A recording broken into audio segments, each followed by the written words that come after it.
ಮುಸಲ್ಮಾನರ ಅತಿಯಾದ ಓಲೈಕೆ ಮಾಡ್ತಾ ಇದ್ದೀರಿ. ಯಾಕೆ ಅಂತಂದ್ರೆ ಅವರು ಓಟ್ ಹಾಕ್ತಾರೆ ಅನ್ನುವಂಥ ಕಾರಣಕ್ಕೋಸ್ಕರ ಅವರು ಓಟಿನ ಹಕ್ಕನ್ನೇ ತೆಗೆದುಬಿಡಬೇಕು, ಅವ ಸರಿ ಹೋಗ್ತೀರಾ ಅನ್ನುವಂಥ ಮಾತನ್ನ ಸ್ವಾಮೀಜಿ ಕೇಳಿದ್ರು.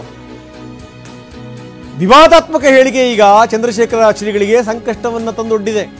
ಆಮೇಲೆ ಅವ್ರು ಏನೇ ಬೇಸರ ವ್ಯಕ್ತಪಡಿಸಿದ್ರು ಕೂಡ ಇಲ್ಲ ಇದಕ್ಕೆ ಸಂಬಂಧಪಟ್ಟಂಗೆ ನಾನು ಹೇಳಬಾರ್ದಾಗಿತ್ತು, ಯಾವುದೋ ಒಂದು ದಾಟಿಲಿ ಹೇಳಿದೆ ಅನ್ನುವಂಥ ಮಾತನ್ನು ಹೇಳಿದ್ರು. ಈಗ ಅವರ ವಿರುದ್ಧ FIR ದಾಖಲಾಗಿದೆ. ಉಪ್ಪಾರಪೇಟೆ ಪೊಲೀಸ್ ಠಾಣೆಯಲ್ಲಿ ಇವರ ವಿರುದ್ಧ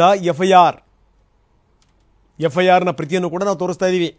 ಇದೆಲ್ಲ ಆದಮೇಲೆ DK ಶಿವಕುಮಾರ್ ಕೂಡ ಹೇಳಿದರು ಯಾವುದೇ ಸ್ವಾಮೀಜಿಗಳು ಈ ರೀತಿ ಮಾತಾಡಬಾರ್ದು ಅನ್ನುವಂಥ ಮಾತು. ಅದಾದಮೇಲೆ ಚಂದ್ರಶೇಖರ ಸ್ವಾಮೀಜಿಗಳು ಕೂಡ ಹೇಳಿದರು ಇಲ್ಲ ಯಾವುದೋ ಒಂದು ಉದ್ವೇಗದಲ್ಲಿ ಹೇಳಿದೆ, ನಾನು ಆ ರೀತಿ ಹೇಳಬಾರ್ದಾಗಿತ್ತು, ಅದು ನನಗೊಂದು ಬೇಸರ ತರಿಸಿದೆ ಅನ್ನುವಂಥ ಮಾತನ್ನು ಹೇಳಿದರು. ಆದರೆ ಏನೇ ಆದರೂ ಕೂಡ BNS ಸೆಕ್ಷನ್ 299 ಅಡಿನಲ್ಲಿ ಈಗ FIR ದಾಖಲಾಗಿದೆ. ಸೈಯದ್ ಅಬ್ಬಾಸ್ ಅನ್ನುವಂಥವ್ರು ದೂರನ್ನು ಕೊಟ್ಟಿದ್ದರು.